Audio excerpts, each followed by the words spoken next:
Bueno, buenos días a todos. Soy la teniente primero Pilar Alegre y en la clase de hoy vamos a hablar sobre síndrome coronario agudo con supradesnivel del segmento ST.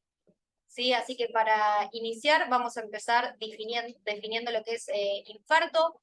Para eso vamos a usar la guía española que se publicó en el 2018, ¿sí? Perdón, en el 2019 se publicó la actualización que se hizo en 2018 sobre la cuarta definición de infarto. Sabemos que justamente lo que hace la guía es introducir el concepto de daño miocárdico y diferenciarlo de infarto. En cuanto a daño, se refiere al aumento de las troponinas, ¿sí? de los biomarcadores cardíacos, y lo define con evidencias de valores de troponina elevados, con al menos un valor, ¿sí? Por encima del límite superior de referencia, es decir, por encima del percentilo 99. Podemos tener ausencia de daño miocárdico si daño miocárdico, medido justamente o evidenciado por la presencia de estos biomarcadores en sangre, y el infarto agudo de miocardio lo vamos a definir por daño miocárdico, pero vamos a tener que sumar evidencia clínica de isquemia miocárdica, ¿sí? Y en cuanto a evidencia clínica, nos vamos a referir tanto a síntomas de isquemia miocárdica, síntomas referidos por el paciente, cambios isquémicos que podamos evidenciar en el electrocardiograma, aparición de ondas Q patológicas, ¿sí? O secuela a nivel del electro, o ya sea secuelas también por imágenes, ¿sí? Como alteraciones o trastornos de la regionalidad en ecocardiografía. También mediante la identificación de un trombo coronario, ¿sí? Tanto por angiografía o por autopsia, ¿sí? Post-mortem. El daño miocárdico justamente va a ser agudo si lo que yo evidencio, además de valores elevados de enzimas cardíacas, es cinética, es decir, si yo puedo observar mediante dos muestras seriadas o aumento o descenso en los marcadores. De todas maneras, fíjense en este esquema la cantidad de entidades clínicas, ¿sí? Que pueden darnos daño miocárdico sin estar en presencia de isquemia, ¿sí? Por ejemplo, taquicardia ventricular, ¿sí? Que nos someta el músculo cardíaco a básicamente mayor demanda, ¿sí? Insuficiencia cardíaca, donde sabemos que las presiones de llenado, digamos, va a mantener la función cardíaca a expensas o de presión o de volúmenes aumentados, ¿sí?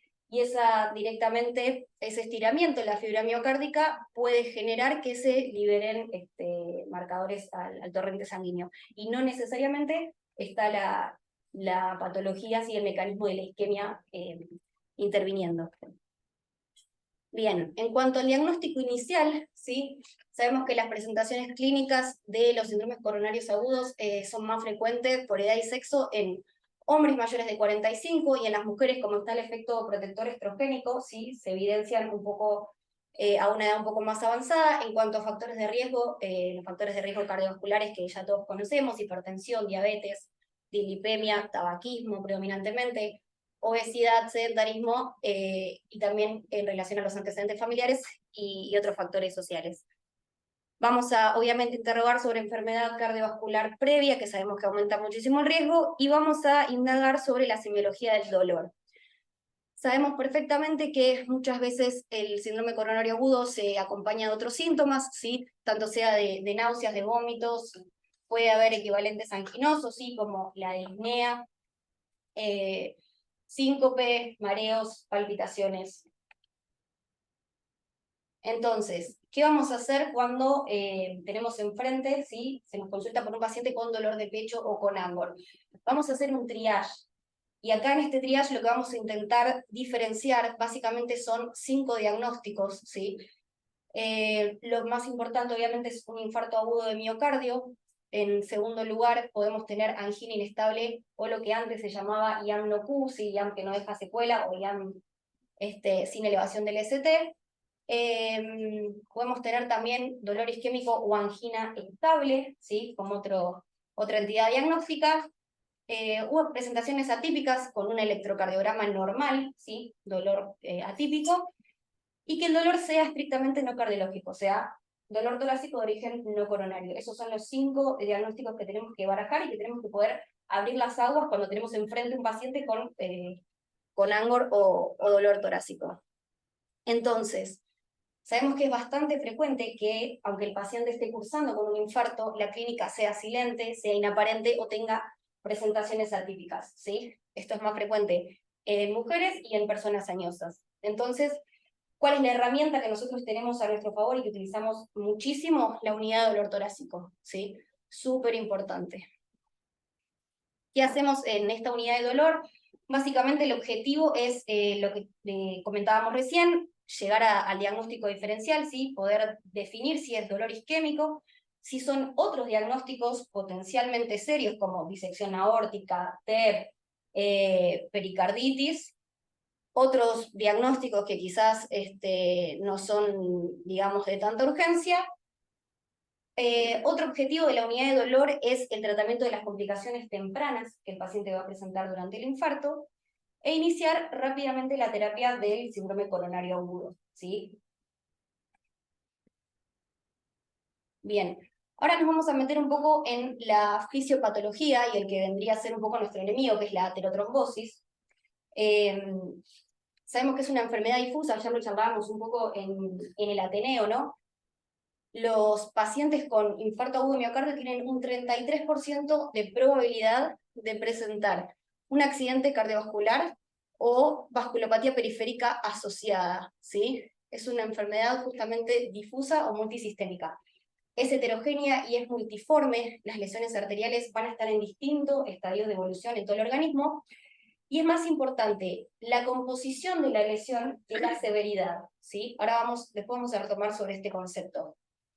Una placa vulnerable es una placa de alto riesgo, ¿sí? Y son las que vamos a querer identificar para poder evitar el evento.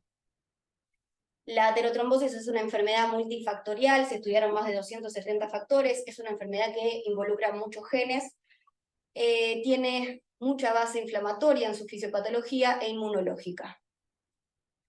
Bueno, acá tenemos una disección, un corte axial de una arteria coronaria, y justamente una placa de ateroma, ¿sí? Una placa fibrolipídica que en este caso es estable.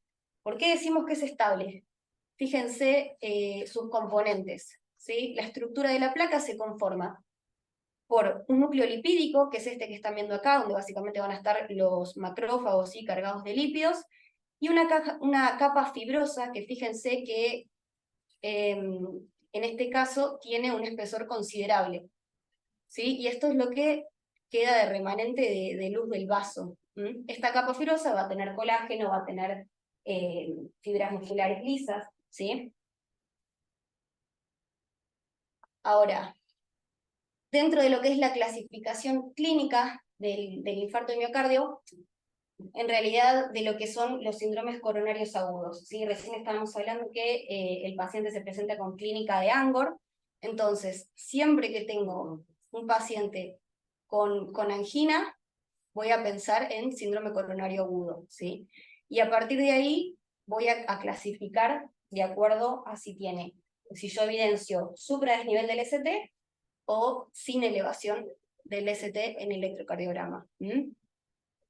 Dentro de lo que son los síndromes coronarios agudos sin elevación del ST, vamos a tener, como dijimos, a la angina inestable, y saben que la angina inestable la voy a definir por clínica, ¿sí? Únicamente por clínica. Es el paciente que viene y me dice, me cambió la clase funcional del Angor, no me lo va a decir así, por supuesto, ¿no?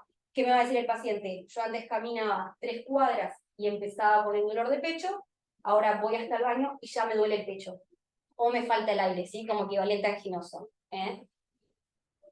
Y el otro, dentro de los síndromes coronarios agudos sin elevación del ST, también tenemos el infarto sin supra, o síndrome coronario agudo sin supra, que se denominaba antes IAM-NO-Q, ¿sí? Fíjense, vayan prestando atención a la imagen de la placa de ateroma. En cuanto a los síndromes coronarios agudos con elevación del ST, que es el tema que nos involucra hoy, tenemos el infarto agudo de miocardio con elevación del ST o del tipo de cuento, ¿sí? ¿Qué es lo que sucede? ¿Cuál es el mecanismo fisiopatológico del infarto con supra? hay un accidente de placa agudo, ¿sí? ¿Qué sucede con esta placa que nosotros veíamos recién que estaba estable? Se vuelve inestable. ¿Qué pasa? Esa capa fibrosa que antes mencionábamos, fíjense cómo se pierde, y lo que queda expuesto a todos los componentes de la sangre es justamente el núcleo lipídico. Y ese núcleo lipídico es muy trombogénico. O sea, enseguida que entra en contacto con los componentes de la sangre me va a generar un trombo. Y eso es lo que está pasando básicamente a nivel de las arterias coronarias cuando el paciente inicia con toda la sintomatología. Lo estamos llevando a un nivel histológico, básicamente. Entonces, fíjense, acá se generó la denudación del endotelio, la denudación endotelial, se produce el trombo, y volviendo a la diapositiva anterior, en los síndromes coronarios agudos sin elevación del ST, se produce un accidente de la placa. Fíjense que tenemos un trombo importante en la luz, pero no la ocluye totalmente. Tenemos cierto flujo sanguíneo, ¿sí? Tenemos todavía sangre llegando, irrigando ese miocardio. Y esto también está en relación con la conducta, ¿sí? A veces tenemos hasta 24 horas para estudiar estos pacientes, no así en el infarto agudo con elevación del ST, que fíjense que el accidente de placa y el trombo ocluyó la totalidad de la luz, ¿sí? Y esa arteria está totalmente ocluida. Bien. Por eso, recién mencionábamos que dentro de lo que es la enfermedad aterogénica, es más importante la composición de las lesiones que su severidad, y que una placa vulnerable, una placa de alto riesgo, es lo que nos ocupa y lo que nos preocupa, ¿sí? Bien, nosotros recién clasificábamos los síndromes coronarios agudos según la clínica. Hay otras clasificaciones que van más allá, van a la fisiopatología, las posibilidades de tratamiento y demás, y ahí podemos definir 5 categorías de IAM, ¿sí? El infarto agudo de miocardio de tipo 1, fíjense que voy a tener lo mismo que para la definición de infarto, voy a tener aumento o descenso, es decir, cinética en los valores de las enzimas o los biomarcadores cardíacos, con al menos 1 por encima del límite superior de referencia o por encima del percentil 99, y una de estas condiciones, que decíamos recién, las condiciones básicamente hacen alusión a la evidencia de isquemia clínica. Y por clínica no me refiero solo a la sintomatología, sino también al electrocardiograma, a la ecografía, ¿sí? A lo que nos evidencie un territorio isquémico nuevo. Entonces, el infarto de tipo 1, bueno, justamente es la rotura o erosión de la placa, ¿sí? Un accidente agudo, como mencionábamos recién, ese sería el mecanismo. En cuanto al infarto de miocardio de tipo 2, la misma definición que para la anterior, ¿sí? Obviamente el aumento de las enzimas o la cinética, más la evidencia clínica, pero acá lo que tengo que también justificar es que hay un desequilibrio entre la demanda y el aporte de oxígeno miocárdico. ¿Tengo un accidente de placa agudo? No, no lo tengo, ¿sí? La placa de ateroma la puedo tener, puede ser uno de los mecanismos implicados, fíjense como en la primera imagen. Pero ¿qué me pasa? Me puede aumentar la demanda, ¿sí? Yo tengo el mismo flujo sanguíneo, pero a lo mejor tengo en relación anemia, ¿sí? Entonces voy a tener menos aporte de oxígeno, ¿sí? Entonces van a ser dos caras de una misma moneda. O tengo menor aporte de oxígeno o tengo más demanda. Y cualquiera de esos dos me va a generar un desequilibrio, ¿sí? Un paciente que estaba compensado ahora va a pasar a sufrir isquemia, ¿sí? Y por lo tanto injuria miocárdica. Dentro de lo que es el infarto de miocardio tipo 2, como dijimos, va a ser secundario a otra enfermedad o proceso, es la principal causa de presentación clínica, y acá tengo todos los mecanismos que pueden estar implicados en este tipo de infarto. Ya dijimos el tema de la aterosclerosis coronaria que esté fija, ¿sí? Puedo tener espasmo coronario, ¿sí? O disfunción coronaria microvascular, una taquiarritmia sostenida, ¿sí? Donde la frecuencia cardíaca está aumentada, por ejemplo, una taquicardia supraventricular, el paciente aumenta la frecuencia cardíaca, aumenta el consumo de oxígeno, aumenta la demanda, y antes no tenía isquemia y ahora la tiene, ¿sí? Porque ese músculo me está pidiendo mayor consumo de oxígeno. Y así varias entidades. Tenemos también el infarto de miocardio de tipo 3. Estos son los pacientes que básicamente están cursando con un infarto, pero que se mueren antes de poder determinarle los biomarcadores, ¿sí? O antes de elevarlos, o antes de que yo pueda realizarles la toma de muestra para hacer el laboratorio, ¿sí? Estos pacientes, de todas maneras, si se llega por autopsia a confirmar, ¿sí?, el accidente agudo de placa, o sea, un trombo en la luz, se reclasifican inmediatamente como de tipo 1, ¿sí? Bien. Y dentro de los infartos de tipo 4 y 5, les comenté que había 5 categorías, tenemos a los relacionados con procedimientos cardíacos, sea relacionado a intervención coronaria percutánea, ¿sí?, angioplastía. Acá tenemos los de tipo 4, que se dividen en 4A en relación a simplemente angiografía, ¿sí?, al procedimiento. 4B, cuando está implicado el implante de algún stent, ¿sí? Y 4C, cuando tenemos restenosis, ¿sí? En el caso de 4B, el mecanismo implicado es la trombosis, ¿sí? Es un poco más, digamos, breve el tiempo en relación al procedimiento, más acortado. Y en cuanto al infarto de miocardio de tipo 5, está en relación con las cirugías de revascularización miocárdica, ¿sí? Ahora, ¿cómo hago yo para poder diagnosticar este tipo de infartos? Porque sabemos que el paciente coronario de por sí ya puede tener el valor basal de enzimas cardíacas aumentado.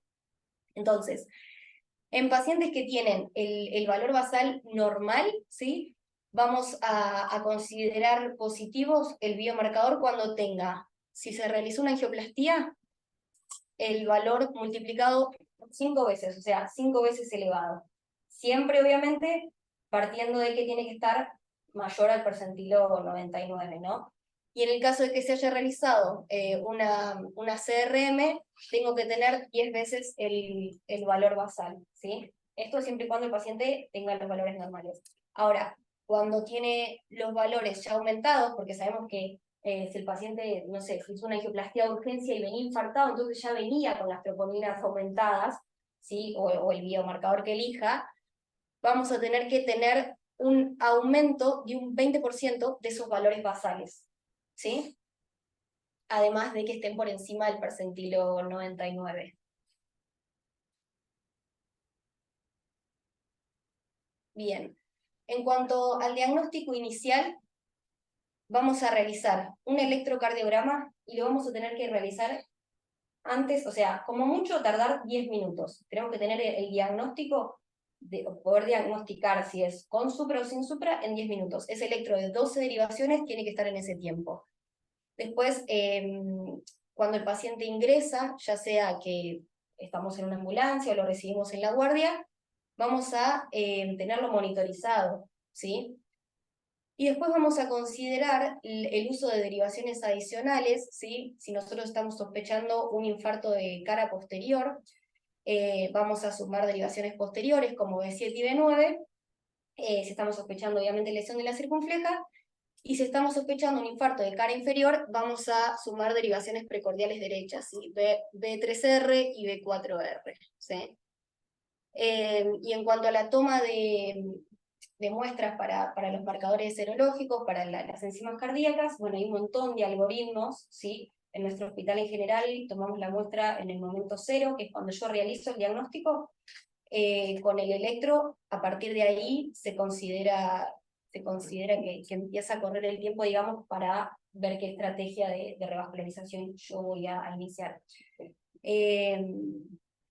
Y después nosotros solemos hacerlo o a la hora o a las 2 horas, ¿sí? Pero hay un montón de algoritmos y cada uno tiene un punto de corte distinto de acuerdo al tiempo. Bien. Entonces, en cuanto al diagnóstico y el electrocardiograma, sabemos que vamos a tener para definir elevación del segmento ST un aumento en el punto J de 1 milímetro, sí, en todas las derivaciones, excepto en B2 y B3, que se consideran otros puntos de corte de más de 2 milímetros o de 2,5, dependiendo de la edad en los hombres, y en las mujeres de más de 1,5 milímetros. Y en cuanto a la depresión del ST, bueno, se utiliza 0,5 en 2 derivaciones y siempre tienen que ser contiguas, ¿sí? Siempre tienen que, obviamente, respetar una cara o hacer alusión a alguna arteria, a la lesión de alguna arteria coronaria. Bien. Y las derivaciones suplementarias que decíamos recién, las derivaciones posteriores, ¿sí? Si yo estoy sospechando isquemia miocárdica infravasal o infarto inferior del ventrículo derecho, voy a usar las derivaciones precordiales derechas. Esto es muy importante, ¿sí? Bien, ¿por qué decíamos entonces que está indicada la monitorización electrocardiográfica con capacidad de desfibrilación? Es decir, tengo que tener un carro de paro y un desfibrilador cerca en un paciente que yo le estoy haciendo unidad de dolor o estoy considerando el diagnóstico de infarto.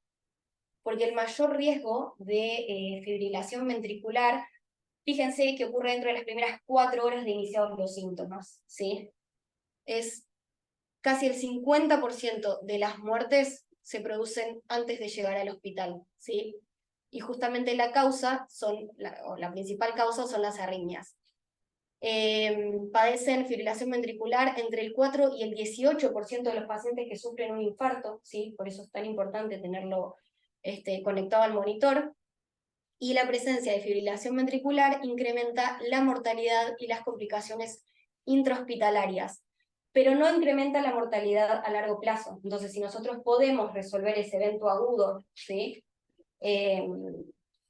Quizás el paciente no tenga complicaciones posteriores en relación a las arritmias.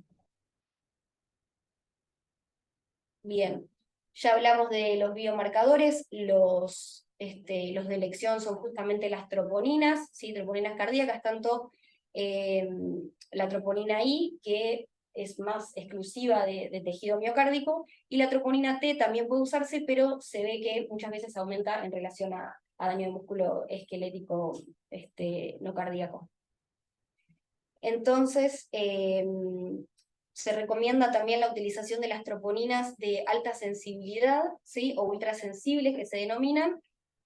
Y la troponina, la isoforma MB de la CK, es menos sensible, menos específica, pero a veces nos sirve, por ejemplo, cuando hay reinfarto para el diagnóstico, como tiene vida media más corta, ¿sí? Sabemos que la troponina por ahí puede estar elevada hasta 2 semanas, ¿sí? Entonces en ese caso sí vamos a preferir la CKMB. Bueno, ¿qué hacemos entonces con el paciente que está cursando con un infarto agudo de miocardio? En cuanto al tratamiento inicial del dolor, de disnea y de ansiedad, podemos utilizar algunos opiáceos, como la morfina, más que nada porque, primero, que el paciente idealmente no tiene que tener dolor, y segundo, que el dolor me va a seguir activando el sistema simpático y no va a colaborar nada al cuadro de base. El oxígeno solamente si está saturando menos de 90, ¿sí? Hay como una creencia muy instalada de que hay que ponerle sí oxígeno al paciente. No se recomienda la administración sistemática de oxígeno, y si el paciente está muy ansioso, porque es un cuadro que obviamente genera muchísima ansiedad y angustia, podemos aplicar algún tranquilizante como alguna benzodiazepina. Bien, ahora tenemos que elegir la estrategia de repercusión, porque como dijimos, en este cuadro la totalidad del vaso está ocluido y necesitamos necesitamos reperfundirlo, ¿sí? Necesitamos abrir la letra de ese vaso. Entonces, tenemos dos estrategias. O vamos a fármacos o elegimos la angioplastía primaria, ¿sí?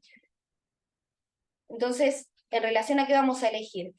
Primero, que el tratamiento farmacológico está ampliamente disponible, ¿sí? Es de rápida administración, es verdad que es menos efectivo y además tiene mayor riesgo de sangrado, ¿sí? De complicación. En cuanto a la angioplastía, la disponibilidad es un poco más limitada, si no en todos los centros tengo una sala de hemodinamia. Entonces eso está en relación a que quizás hay mayores demoras en el tratamiento. Es más efectivo, ¿sí? Logra la revascularización de forma más efectiva, y el riesgo de sangrado es menor, ¿sí? Esas serían en reglas generales las características de cada procedimiento. En relación a qué voy a definir yo básicamente en relación a la disponibilidad que tenga, ¿sí? Cuando el paciente, nosotros tenemos el sistema de emergencia médica, ¿sí? Y vamos a tener 2 puntos de retraso o de demora en la atención del paciente. En lo que el paciente se demore en llamar a emergencia si lo hace desde la casa, ¿sí? O en lo que el paciente se retrase en trasladarse hasta el nosocomio o el centro de atención, ¿sí? Todo esto va a ir sumando al tiempo total de isquemia. Si lo que demora es el traslado de la ambulancia, ¿sí? Es decir, el retraso se va a generar en el sistema de emergencia médico, ¿sí? Entonces, una vez que llega el paciente, ya sea a la ambulancia o al centro de atención primaria, o al hospital o a donde vaya, ya dijimos que el diagnóstico del infarto tiene que ser en menos de 10 minutos. El electrocardiograma y el tipo de síndrome coronario agudo, si es con elevación o sin elevación, tiene que ser en menos de 10 minutos. Y ahí me voy a preguntar si el tiempo, ¿sí? Porque idealmente voy a elegir una estrategia de repercusión con intervención coronaria percutánea. Ese va a ser digamos, mi primera opción. Ahora, si yo tengo más de 120 minutos hasta el centro que tiene hemodinamia, ¿sí? Ya sea que esté en la ambulancia o esté en un centro que no cuenta con sala de hemodinamia, voy a elegir la estrategia de reperfusión de fibrinolisis. ¿Sí? Voy a usar fibrinolíticos. ¿Cuál va a ser mi tiempo, digamos, mi tiempo objetivo para empezar a transfundir los fibrinolíticos? Menos de 10 minutos. Y yo decidí que esa va a ser mi estrategia de reperfusión. Yo en menos de 10 minutos tengo que estar incluyendo al paciente, ¿sí? Realizando las transfusiones de Y en cuanto a los centros que cuentan con intervención coronaria percutánea, lo mismo para el diagnóstico, menos de 10 minutos, y después lo que se llama tiempo puerta-balón, o sea, desde que el paciente llega al centro hasta que está básicamente en la camilla de hemodinamia revascularizando el vaso, no tiene que pasar más de 1 hora, ¿sí? Esos son los tiempos que tenemos que manejar como objetivo.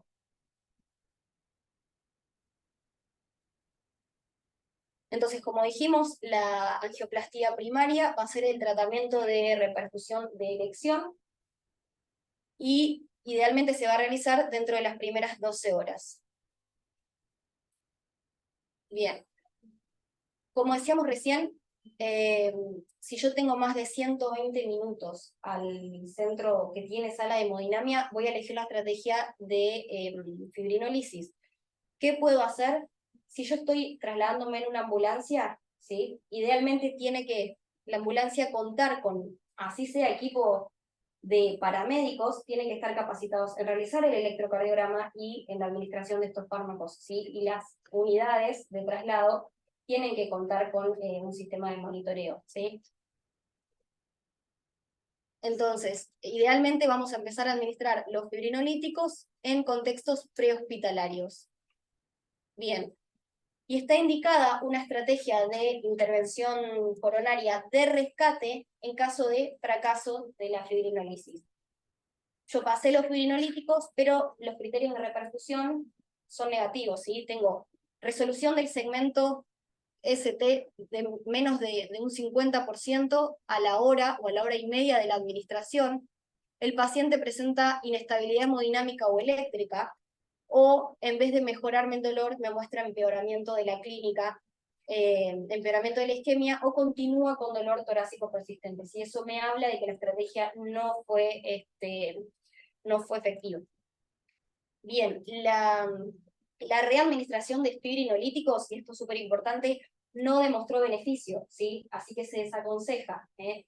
No es que, bueno, no estoy llegando y le vuelvo a pasar fibrinolíticos a ver si funcionan. Está totalmente desaconsejado. Entonces, como decíamos recién, tenemos la angioplastía de rescate, cuando fracasó, digamos, el tratamiento fibrinolítico, y después tenemos una estrategia fármaco-invasiva, ¿sí? Donde podemos utilizar lo que se denomina intervención coronaria percutánea temprana, sistemática, que es cuando tras el éxito de la fibrinolisis, nosotros vamos a igual abrir esa arteria por angiografía, se la vamos a estudiar y vamos a eventualmente colocar algún stent, ¿sí? Entonces la estrategia fármaco-invasiva es tanto, involucra, digamos, tanto la angioplastía de rescate como la estrategia sistemática de intervención percutánea precoz, ¿sí? Bien. Fíjense, este fue un estudio, el estudio Busto, que lo que evaluó fue la mortalidad versus el tiempo de tratamiento en fibrinolíticos. Por eso hablamos de la importancia de, si existe la posibilidad de hacerlo en la ambulancia o en el contexto prehospitalario, administrarlos. Porque fíjense que eh, el mayor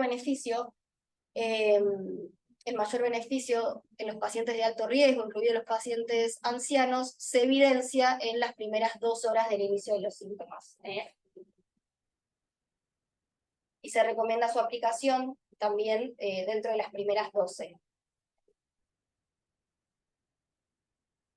Bien, en cuanto a los fármacos fibrinolíticos, tenemos varias opciones. La streptokinasa, básicamente, la produce el estreptometabólitico, ¿sí? Lo que tiene es que puede desencadenar shock anafiláctico si se aplica entre 15 días y el año posterior a una aplicación. Entonces yo una vez que la utilicé no, no la puedo utilizar, básicamente porque es alergénica, ¿sí?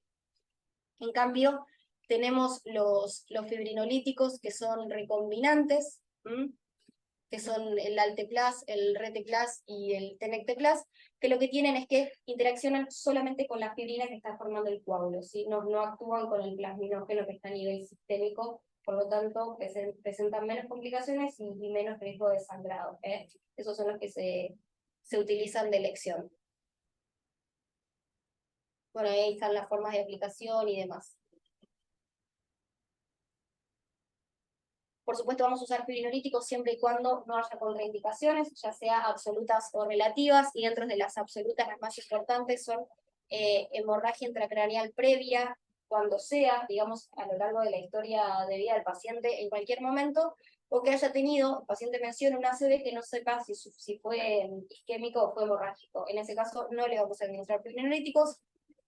Un ACV isquémico en los últimos 6 meses, que tenga alguna malformación arteriovenosa, porque tiene mayor riesgo de sangrado, por supuesto, o que haya tenido un traumatismo el mes previo, ¿sí?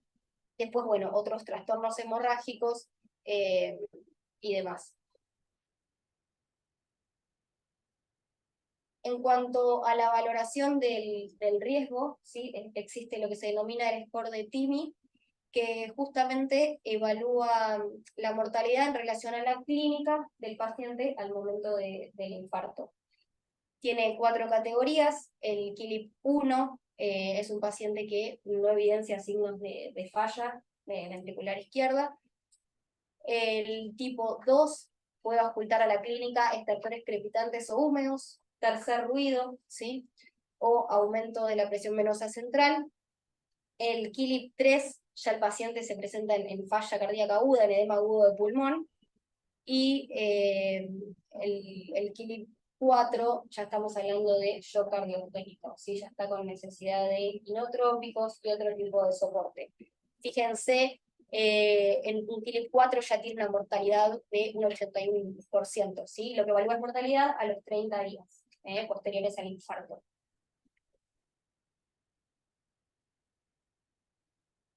Entonces, repasando un poco, cuando nosotros tenemos un síndrome coronario agudo, vamos a hacer rápidamente el diagnóstico y la estratificación del riesgo, vamos a usar el electrocardiograma y ahí nos vamos a definir básicamente si es un síndrome coronario con elevación del ST, sin supradesnivel del ST, o es normal o no diagnóstico, y dentro de las variables clínicas las vamos a analizar de acuerdo a las características del dolor, la edad, otros factores de riesgo y los marcadores serológicos.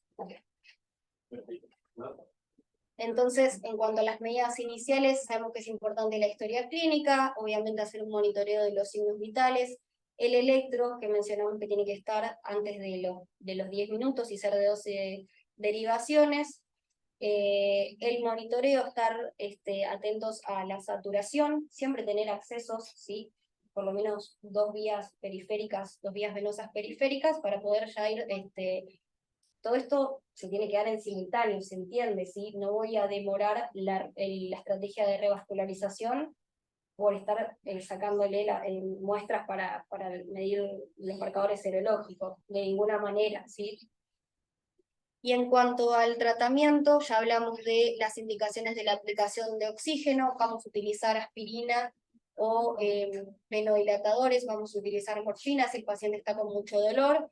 Nuestra estrategia va a ser o angioplastía, ¿sí? O fibrinolíticos, y dentro de otros fármacos que vamos a utilizar van a ser la heparina, el paciente va a llevar doble antiagregación, ¿sí? Va a llevar heparina, ya sea inhibidores del grupo 2B3A que se pueden agregar sobre todo durante el procedimiento de repercusión en hemodinamia, si es que hay mucha carga trombótica.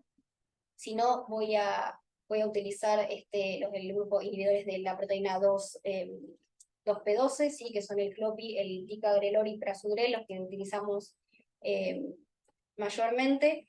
Y después estos grupos de fármacos muy importantes que mostraron disminución de la mortalidad, tanto los beta-bloqueantes como los IECA, spironolactona y las estatinas, ¿sí? Eso, bueno, lo vamos a ir titulando durante la internación. Muchas gracias.